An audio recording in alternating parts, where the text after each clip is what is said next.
Okay. Good evening, everyone. Thank you so much for coming out this evening.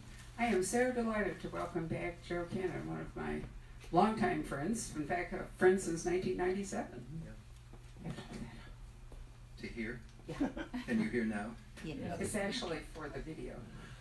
Oh, yes, of course. Right, so don't say anything you don't want to live forever. Isn't it the truth? That's really one of the drawbacks. It is a drawback, but nonetheless, there we are. Anyway, Joe published his first novel, Los Alamos, in 1997. It's hard to believe it was 22 years ago. Wow. And we were talking earlier about the fact that he went there and saw it in the 90s, but I lived in Oak Ridge, Tennessee for a little while in the mid-60s. And Los Alamos and Oak Ridge, are the same footprint and the same origin story, essentially. Yeah. So I could really understand Los Alamos. Probably one of the reasons I so loved it when I read it. But I hope not the only reason. And I wasn't influenced by you either, because I didn't even know you then. But so tell us a little bit, because I think it's interesting. You know, what was your, how did you make a transition from being a publisher to a novelist, and did Los Alamos play a big role in that? It was the key role. I was not looking to leave publishing. I liked publishing. I didn't have manuscripts secretly in drawers and saying, oh, would you really want us to be a writer? But on vacation I visited Los Alamos, and it became this fascinating trip for me. And I thought, what's it like to have actually been here on the Manhattan Project? If you go now, it looks like any place USA. It could be Ohio, it could be Oregon.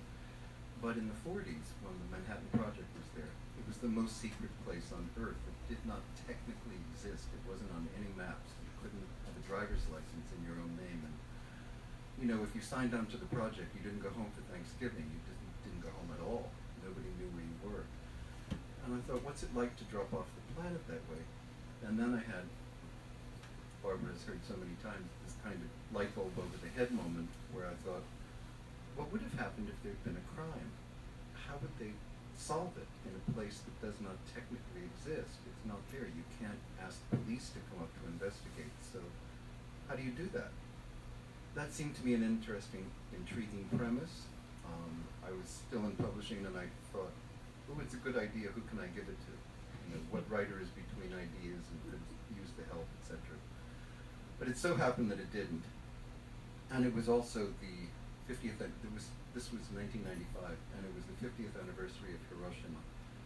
And I became even more interested when I saw a lot of the stuff in the press commemorating this, because it seemed to me really skewed, and partly the baggage that we carry 50 years later, the nuclear baggage, but was not necessarily true of the scientists themselves.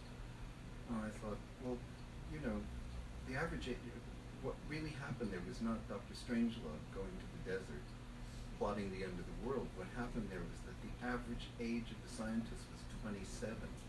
Oppenheimer himself was just turning 40. These were kids. This was the Silicon Valley of the 40s. And I thought, what if it had been you? What if you were this kid at Caltech, you weren't drafted because your eyes are bad, and someone came to you and said, we'd like you to join the secret government program.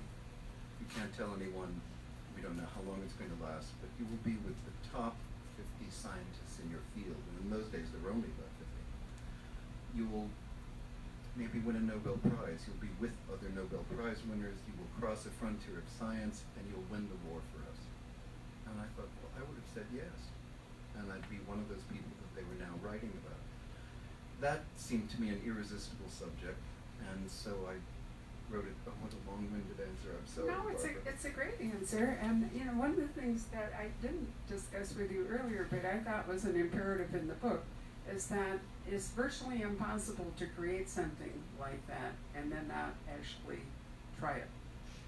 And I don't know if any of you watched Foyle's work, Anthony Horowitz's marvelous program, but he did do a post-war segment, and one of them related to people who had been in Los when the testing happened, and the long-term effect on that, because they didn't realize, in fact, just how lethal it was to even watch it. I wanted to do it, I said it in the spring of 45, and in fact, VE Day becomes a scene in the book. And one of the reasons for this is that until that moment, the moral imperative was that under no circumstances could Hitler get this weapon. So anything was justified.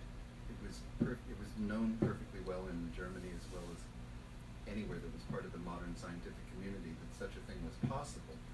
It's just that they did not themselves develop it. But supposing they had, this was quite literally unthinkable to most of the scientists, and particularly the emigre European scientists who were there because they had fled Hitler. So the idea that the Nazis could have such a weapon justified anything. Once that was removed, however, all of a sudden there was a lot of second guessing about what are we doing here? We're developing a bomb that's going to be dropped on the Japanese. Is that really our idea? Is that what we wanted to do? And a lot of moral qualms set in, a lot of second guessing, a lot of saying, I'm going to devote the rest of my life to undoing this somehow. A variety of responses. I mean, some were out and out Cold War warrior responses too. It's like, let's build a bigger one. But there was a great deal of reflection and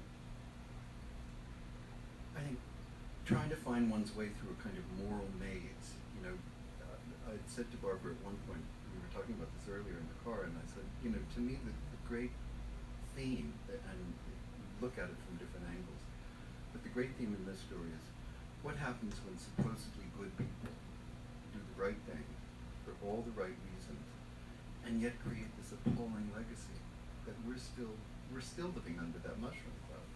We sometimes forget that. We think it's gone away, but it hasn't. It's there. And I think the test at Alamogordo is one of those moments where the world shifts on its axis. This is not a bigger bow and arrow. It's not just a better grenade. This has the promise of self-annihilation, that we can literally annihilate the planet. That's, as they say, a game changer. That's not just a weapon. It's something else. So supposing you had been instrumental in its creation, how would you feel about it? I don't take a position. I'm not saying they should have been atoning or anything. I'm just saying it's a really morally complex situation that they found themselves in. So consequently, something that's really fun to write about. So you chose to write about it in terms of a crime novel, which, because he could have written any other, sort of book. And the great thing about a crime novel for a new writer is that crime novels have a structure. They really do. A mystery has a beginning, a middle, and an end. A thriller has parameters and all. So if you're wandering into the field of fiction and you haven't done it before, it's actually helpful, or sometimes not helpful, to have that structure. No, I think it is helpful. Certainly it was for me. It was the first thing I'd ever written. And I don't say that it was a formula. I hope it's not a formulaic book. But there is a kind of built-in structure, and it keeps you honest about storytelling. You can't go off and write 4 pages describing the mesa in New Mexico, as much as you'd be tempted to do because they're so beautiful. But you have to make your peace with it and just do it in 2 or 3 lines and then keep getting on with the story. I think that's a terrific discipline for a first-time writer. Everybody does it differently. It's just, it worked for me. Also, it so happens that the kind of books I like to read myself. So there you were, suddenly known as an espionage writer, right? And it's propelled you forward on that path ever since. Much sometimes to my amusement. I mean, one of the things that happens, particularly if you do a book event like this in DC, is that because a lot of people, not a lot, some people in the audience have ties to the intelligence community. So you will get questions like this actually happened. The man said, now the tradecraft in your books, talk about how you come by this. And I looked at him and I said, I'm not a spook. I've never been a spook. I've never even been asked to be one. I'd make a terrible one. And he looked at me and said, but of course you'd say that. I'm a spook. Actually, he's right. You would say that. That's so funny. Well, maybe being a publisher in New York trains you for spooking. There's a lot of possible trade crafts that goes on in surviving. And I think it's one of these funny things where everything becomes self-reinforcing. Remember that famous story about when they were shooting The Godfather, that the mafia actually volunteered clothing suggestions, and they'd say, no, he wouldn't do that. He'd dress like this. So that when you see it now, it really is accurate, and you know, the one just leads into, so that now people in the mafia want to follow the strictures of the Godfather, you know, so it's like that. I think that so much of the information that we have about the intelligence community has come from members of it who subsequently write. There's no reason to not believe that. I mean, you can always tell if it's really begging the question. Well, you kind of can, but you had John le Carre, you know, sitting out, you know, his real name is David Cornwell, and he actually did serve for a short time. But I think you're absolutely right in that, I mean, it isn't just publishing, but I think that office life is a great preparation for this because you are dealing with bureaucratic mindset. I think that one of the great achievements of le Carre, now that let's all praise John le Carre, I mean, I think everybody owes him a great debt if you like this genre. I think he truly is the creator of the modern espionage novel. And one of the things he did with it is that he took it off the street lamps and off the trench coats, and he put these people in the office, where often a plot will hinge on who has access to what file, or who was being nice to the archivist, or who was using office politics to affect something in a meeting, and what does that really mean, etc. And it could be Time Inc., it could be Amico, it could be any company like that. It just so happened that the product they were peddling was espionage. So right. I mean, we moved from Graham Greene and Eric Ambler, you know, towards George Smiley. Didn't you watch Allen Guinness and the George? I mean, wasn't it wonderful? There's some talk about redoing it, and I'm not sure that I think it's perfect the way it was with Guinness. This I'd would be the sad if they third redid it. time. I know. I didn't And love the last one. Who was the other one? Oh, with Gary Oldman. Yeah, I thought Gary was great, but it was almost impossible to escape, you know, one's vision if you'd seen it of Alec Guinness in the original. Nevertheless, imagine doing the book 3 times. Not even, I mean, Gone with the Wind has been done 3 times. So, The Good German. Talk to me a moment about The Good German without wishing to hurt your feelings. I can truly say I didn't think it was a great movie. Well, we're hoping it'll be a cult classic. I think the 3 people who've seen it may extend to 6 or 7. No, I don't mean to be glib about it. This was the And a usual. great cast, too. That's Oh, the it had amazing everything. part. Steven Soderbergh was directing. It had Kate Blanchett and George Clooney, and I thought I'd died and gone to heaven, but I really hit the lottery. Not that I had anything to do with it, other than to say, "Oh, how wonderful, how wonderful." But the usual way these things go. I had been in publishing for as long as I've been a writer, so 25 years or more, and I'd seen this happen a lot to people, and it always followed the same path, which is, oh my God, the writer would say, look what they've done to my book, it's like ruining my child, and how could they do this? And I used to say to them, look, if you're really going to be so upset about this, don't take the money. Just don't take the check. They're buying these rights. But once that happens, what you have to understand is that for better or for worse, the book is exactly as you wrote it, and it's still on the shelf. This is something else entirely. This is somebody else's work.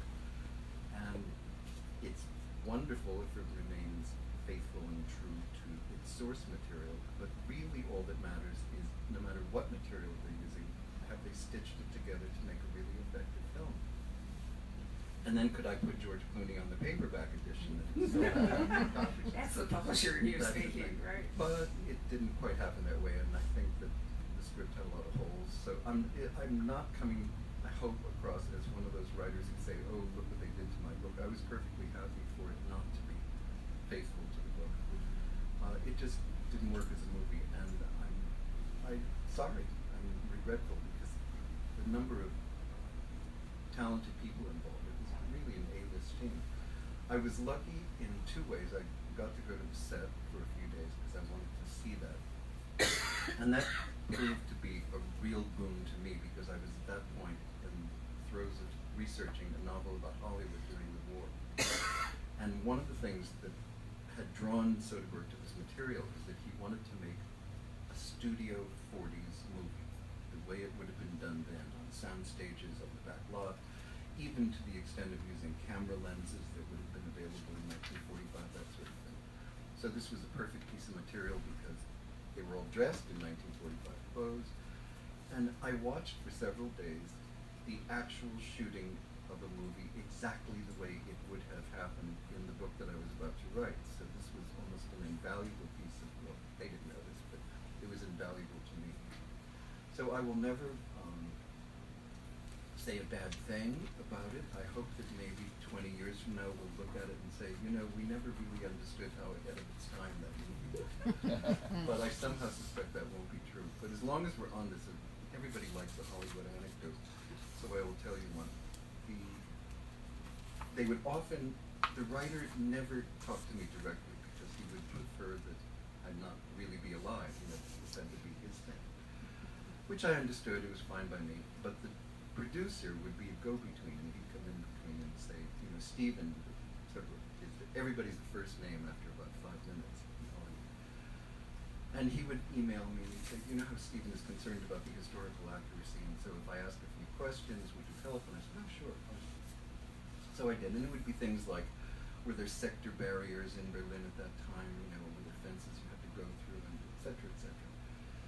If you went into the Landwehr Canal, how deep was it, and could you get submerged? And I said, you do understand that this truly doesn't matter, because A, the number of people who remember this anymore are very few, and B, the really important thing is what's dramatically effective in the movie. However, since you are concerned with it, at least you'll know when you're doing it, if you're taking liberties. So yes, I'm happy to answer these questions. I won't make notes about the story arc. I won't say anything about the character or the plot. I don't want to interfere. Just make the movie. I'll do whatever you want. 8 pages later of notes, right, on things that were historical in one way or the other. And finally I come to the end and I called the producer, his name is Ben. I said, Ben, would you do me a favor? You know, I've been really good about not commenting on anything, but I want you to take this last point very seriously. I know that you don't want to replicate an airport scene as it is in the book at the end, because there will be, you know, resonance with Casablanca, and you want to avoid that, which is what they ended up doing, by the way. I said, but when Lena leaves at the end, could you put her on a train or a truck? I said, what do you mean? I said, well, at the moment you have her sailing from Berlin, and Berlin is landlocked. And at least for the European distribution, this could be a real serious laugh issue, you know. And he said, well, no, we looked at a map, there's this river. I said, oh, it's a little river. It's like the canal here. It's about as wide as it. I said, you have her sailing to Amsterdam. This really is just not possible. So he said, I'll look into it. And gets back the next day and says, you'll be happy to know we've closed the port of Berlin. But I thought, well, this is sort of difficult. But on the other hand, everybody has these stories. Well, I only asked because I wondered, you know, if there might have been other movies of your books if that one had been more successful, but you never know. No, a lot of them have been, a lot, there haven't been a lot, but there have been a few books, and they have indeed been optioned. I mean, with Los Alamos, I'm in the wonderful position that people keep optioning it and never making it. Yeah, right. Kind of, it's a little bit, but still it's better than a poke in the eye of a stick, so you do it.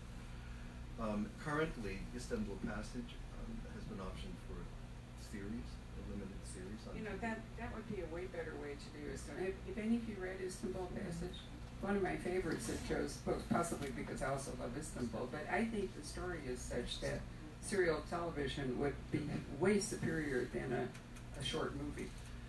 Which is lucky because it's all they're doing now anyway. So, right. You know, I mean, there are just no feature films of the sort that we're familiar with. So if it doesn't lend itself to series length, it's not even considered. So talk to us about the Accomplice. One of the interesting things, it's okay, we'll pause while you do that. It's probably. It's okay, it's not you, Patrick, it's okay. If it's for me, it's the CIA. I'll take it. Somebody listening, right, whatever. Joe's books have all been set in the war or right afterward, but in this book, we've actually moved up to 1967, which I think. Oh, is it 2? Yeah, okay. 2. And the way we were earlier, how do you get these ideas, you know, and it's inchoate. Things come together in your head and they sort of gum up. But usually it happens that one thing leads to another. There's something in the previous book that sparks a line of inquiry or an interest, and so you take it. And I had done a book called Defectors, which is about communist spies that defect to Moscow and what their lives are like once they get there. And in order to do this, it was the first of the Cold War books that I did. And you do, there's ABC research of just looking at what was happening at the time. What would be on people's minds? What would they be talking about in restaurants? What was on the news? You know, just give you a flavor of the period. Stuff you could actually remember, but memory Stuff you isn't. could remember. Yeah, isn't necessarily true. It's that funny thing when you look at an old Life magazine and you think, well, I lived through all of this, but this isn't the way I remember it. Yeah. You know, so you really like to look around. And one of the things that was happening during this period was Eichmann was the capture and subsequent trial. We remember the glass box, which still exists, by the way. Does it? You can. They were showing it at the Holocaust Museum. I guess the Israeli government owns it, but the real box was there. So dutifully, I went down to see it. Anyway, the capture and the trial galvanized an international audience. It was really a big event at the time. And we now know with the perspective of 50 years that it also completely changed the public discourse and investigation into the Holocaust. It began to be talked about in a way that had not been before. It caused a new generation of Germans to revisit this and to want to pursue trials which their parents had avoided ever since Nuremberg. It was just too painful, and let's move on. But now we had a generation, I call it the generation of conscience, where all of a sudden they said, no, let's not move on. Let's talk about what happened. If we don't deal with this, who are we going to be as people? And to their great credit, they did inaugurate the Frankfurt Auschwitz trials in the mid-60s, etc., and it became a thing. There were also Nazi hunters now in a way that there had not been before. I mean, one of the reasons that so many war criminals were able to escape or get away with it is that nobody was looking very hard. It was in nobody's real interest or economic interest to do this. But the people that really interested me in all of this, I mean, I was not going to write a novel about Hannah Arendt and the banality of evil, and that's a different conversation for another day. What began to interest me were, what about the others who were in hiding? What this would signal to them is that it was no longer safe. And now it's open season, and they're coming after me, and if they could get Eichmann, if they could snatch this man off the streets of suburban Buenos Aires and take him to Israel, if they could do that, they could get me too. I thought this becomes a whole new mode of existence for these people. You know, what are they capable of doing once this happens? It changes. It also prompted me to realize or think that even though I had lived through all these events, I was a kid and probably didn't do it with sufficient seriousness, that I really had no idea what their lives had been like or how they did this. We vaguely knew that there were Nazis who had gone to Brazil and to Argentina particularly. And I thought, but what, are they living in a hut in some Paraguayan jungle? Does anybody know who they are? Do they have different names? Do their families know? I mean, their friends? This is a whole mode of existence that hadn't really been explored. There were some popular novels in the 70s like Boys from Brazil and Marathon Man, etc., which take a kind of real pop view of this. I mean, Mengele was never trying to clone little Hitlers, and that is not what he was doing at Auschwitz when he was doing his experiments on twins. It was ghastly enough what he was doing, but he was not trying to create little Adolfs. And nor, by the way, as long as we're on this kind of detour, there are some myths about this. One of the things, if any of you are familiar with this, that seem to be famous that everybody knows. At Auschwitz, when he was doing his experiments on twins, he was fascinated by twins.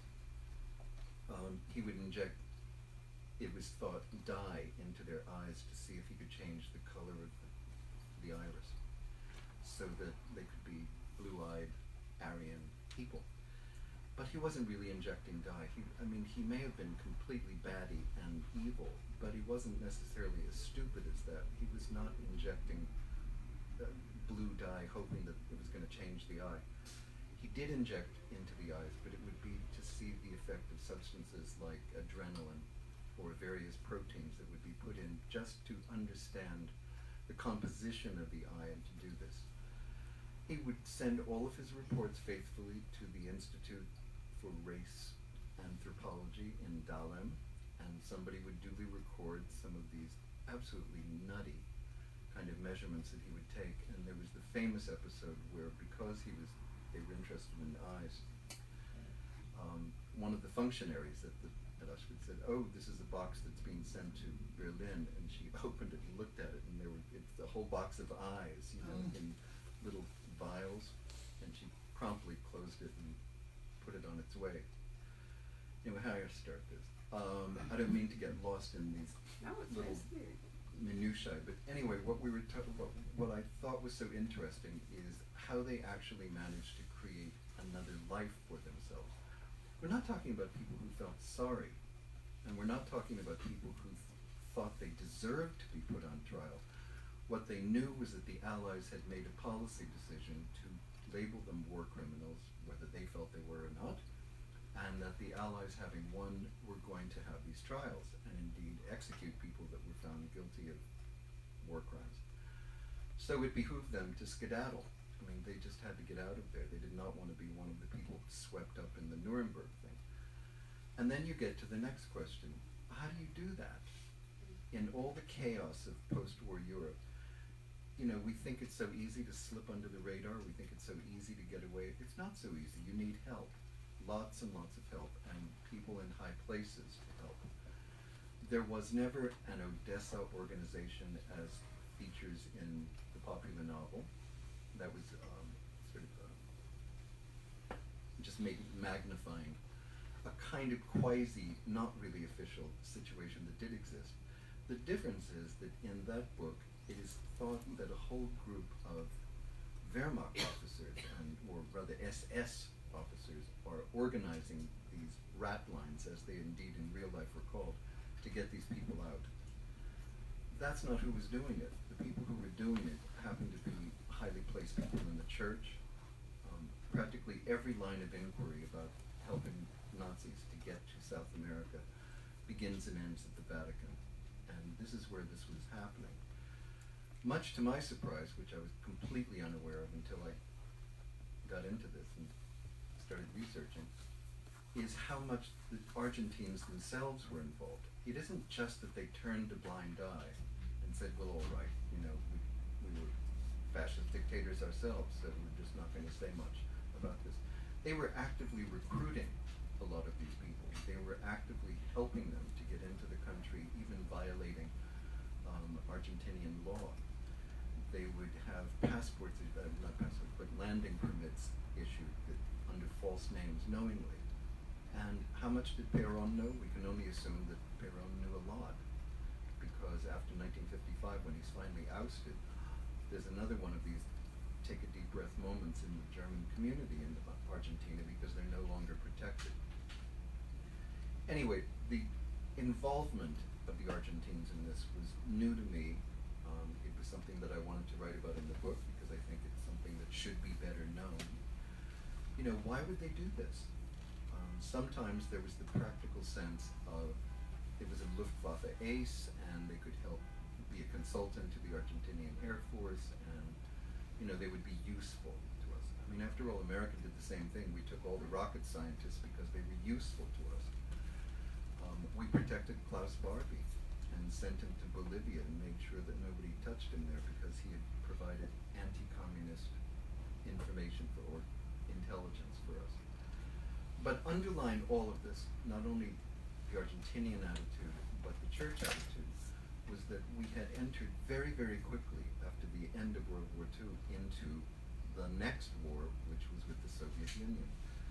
This means the church is totally galvanized, because the mortal enemy beyond all mortal enemies is communism, and anything is justified.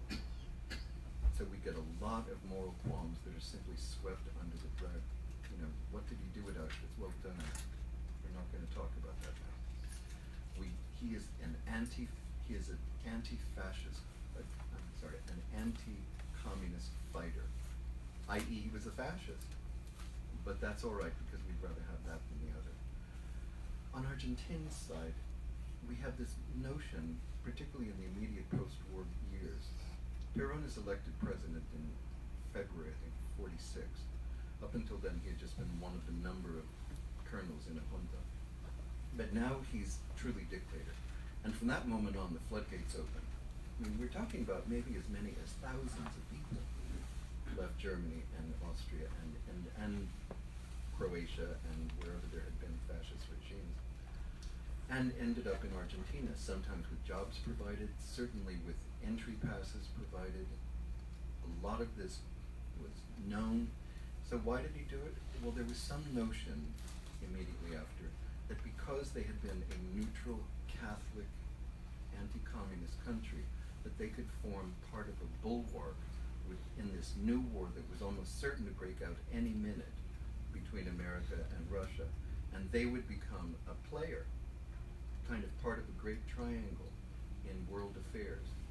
Now, this may seem slightly dotty to us now, but in 1946 this made sense to some people, and it made sense enough that they were willing to accept people who weren't necessarily going to be of any military use to them, but who were nevertheless on their side. So you have it, and then what? Then you go to Buenos Aires and you see where they all lived and how they lived. It was, to me, utterly fascinating. You know, Stengel, who was the commandant at Treblinka, lived in Brazil all those years, under his own name. When Eichmann changed his name, he became Ricardo Clement, but his children didn't, and it was apparently thought to be safe enough that they didn't have to bother doing this. Which, as it happens, if we're going down another rabbit hole here, was part of what became his downfall, because one of his sons, as a teenager, starts dating a local girl, and occasionally has these anti-Semitic outbursts, and his name is Eichmann, and her father is thinking, you know, maybe there's something here, and the father writes to a prosecutor in Frankfurt and says, I want to tip you, would you investigate this, because there's something, I think it may be him. Several years pass with a lot of mishaps where they don't quite get onto it yet. You know, the other myth is that Mossad is so fabulous that they just got onto it right away, and 2 days later it was all done. Right. That's not quite how it happened, but nevertheless, they pulled off a great coup in doing it. We wouldn't take that away for a minute. After which, they were concerned with fighting Arabs. You know, so what you have is a situation where Eichmann leads to many more people in the field hunting, but it also at the same time leads to everyone having their own angle about this. And these people are essentially still up for grabs. Nobody wants to do quite the right thing. They want to do things that are going to be self-serving. And that to me is always fascinating stuff to write about, because I think that the moral muddles that we create for ourselves and the paradoxes by which we live are really what fiction's about. I think it's really the stuff that should be explored. So you have a guy who, how does he, just to sum it up briefly, he's in Europe, he's in Germany actually, right? Our protagonist is an American whose uncle, his only surviving relative, is a kind of Wiesenthal figure. He's one of the people who've been on the trail ever since the displaced persons camps of post-war Europe, etc. He is not Wiesenthal himself, and in fact I even create a situation where he's meant to be Wiesenthal's rival, so that I don't want people to think that it's a Roman monoclay about Wiesenthal, because it isn't. But anyway, he is of that ilk, and he has been after this Auschwitz doctor ever since the man was responsible for killing his own family.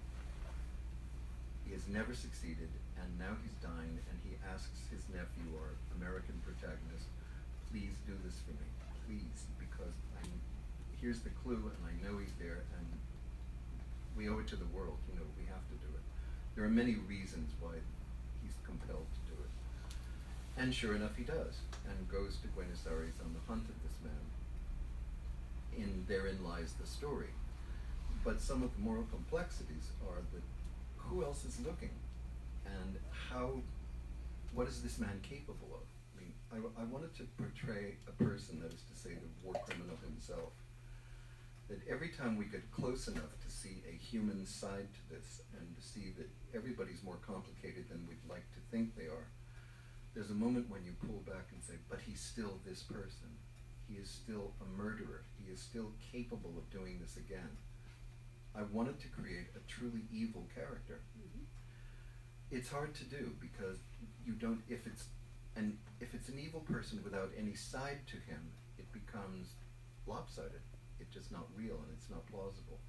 But if you give enough empathetic feeling for what this guy's going through, you also don't want to make him in any way a sympathetic character. I mean, the things that he has done at Auschwitz are horrendous and should not be forgotten and should indeed be put on trial and part of the public discourse. So that's the motivation for doing it, but everybody falls into, the original title of this book, by the way, was Complicit. And we changed it because the publisher said they liked the Accomplice better, and as an old publisher I tend to listen to them, and I thought, okay, fine. But what it does as a title, the original one, is suggest what the book is about in more than one way. Everyone in this book is complicit of doing something in a state of moral ambiguity. It's, once you start on this hunt, what are you prepared to do to bring him down? What are you prepared to do to bring him to justice? I think that we always keep coming back to themes that have appealed to us in the past, writers. I hope it's not recycling, and I hope it's not the same thing, but even in the good German, one of the great, to me, questions that's underlying that book is, how do you render justice to a crime so horrendous and so enormous that initially there was not even a word to describe it? The word Holocaust did not come into common usage until about 1954. So we have 8 years where people don't even, how do we describe what has happened there? It is, and you can't just turn your head away and say nothing unusual happened. Something truly pivotal happened, something really horrible. And if people, as a people, can't come to terms with this, can't sit up and say, we need to talk about what happened there, then where are we going? How do we get on from there?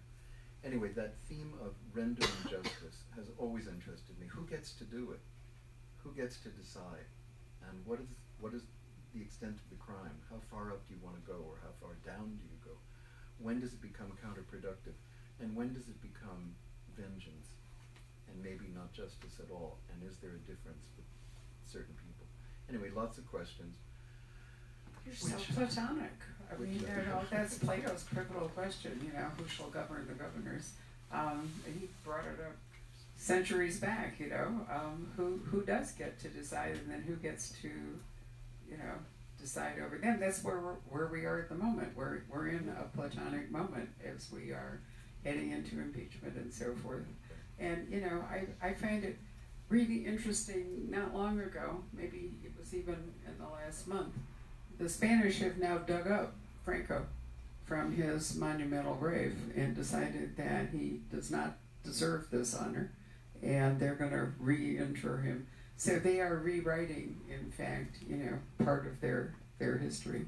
And Joe and I were both saying, because we're roughly the same age, that we both hope to live another 20 years or so and see how we're going to write about where we are today.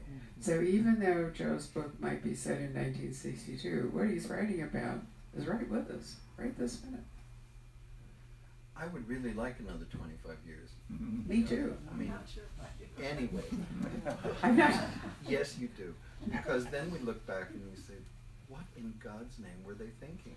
You know, or what did you do at that point when faced with this crime? So how many of us are good Germans is a really good question. It's, you know, I'm very leery about making comparisons with Nazis because it's an easy thing to do to heat up an argument, and often it's not fair.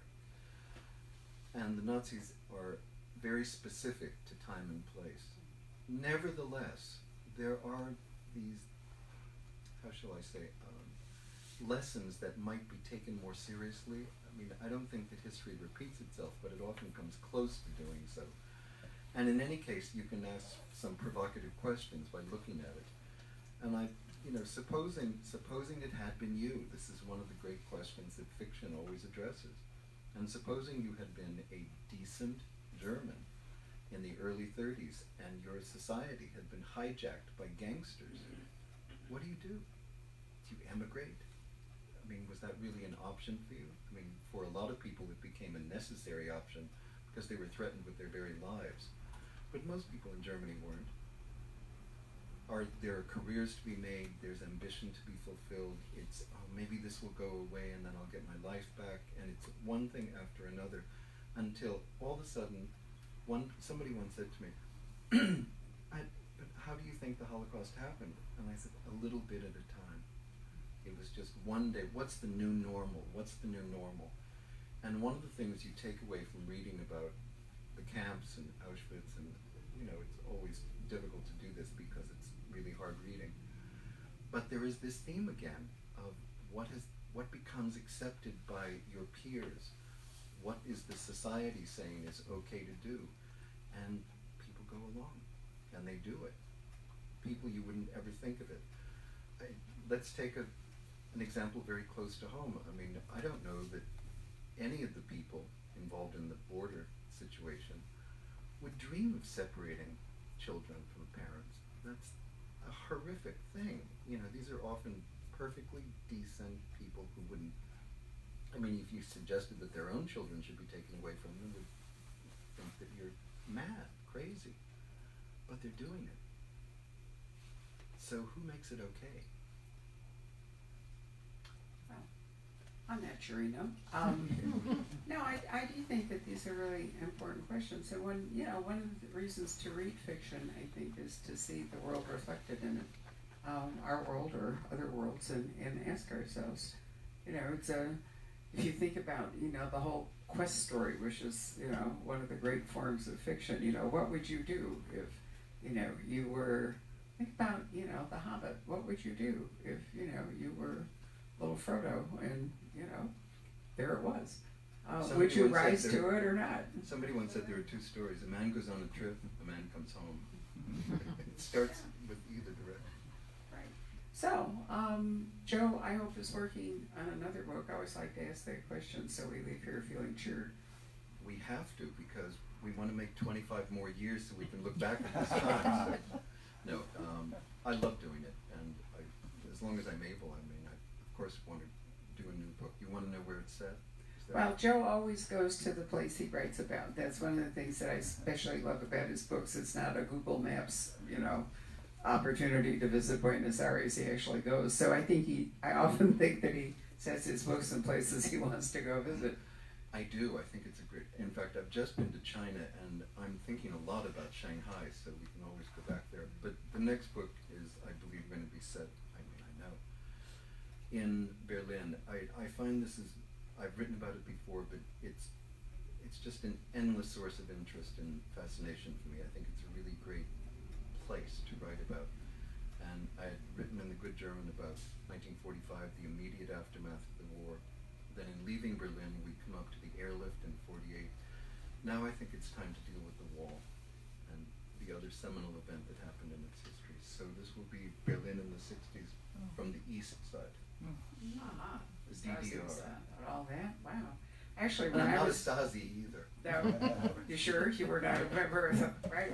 I've used Joe's books as guides when I've gone to... When I was in Berlin about 3 years ago, we made a special trip to Potsdam just to see it. You can, in the Adlon Hotel, there's actually a or a train station where you can get on board and go to Potsdam. So you were there while when we were there. Made my initial trips to Berlin, my wife didn't come with me on some of the trips. She has subsequently done so. But originally we'd do emails or talk, on the phone, and she'd say, "So how was today? Is everything fine?" I'd say, "Oh, it was really great. I got out to Sachsenhausen, to the concentration camp, and then saw this and boom. And then I got back in town in time to get to Normannenstrasse, the Stasi headquarters, where they really have this thing, and then to the remand prison at Hohenschönhausen." And she said, "I'm so glad you're having a lovely time." That I'm not there. But then when she did come, we'd walk around, and I'd say things like, "Well, that's where Lena's flat would have been, and that's where so-and-so did this in the books," because it all has to be tangible and real to me. And she looked and she said, you know a lot of people in Berlin, except they're all in your head." And I said, maybe it's best that way. So I'm going to say goodbye to our video audience. Thank you very much for joining us, and invite any of you who would like to ask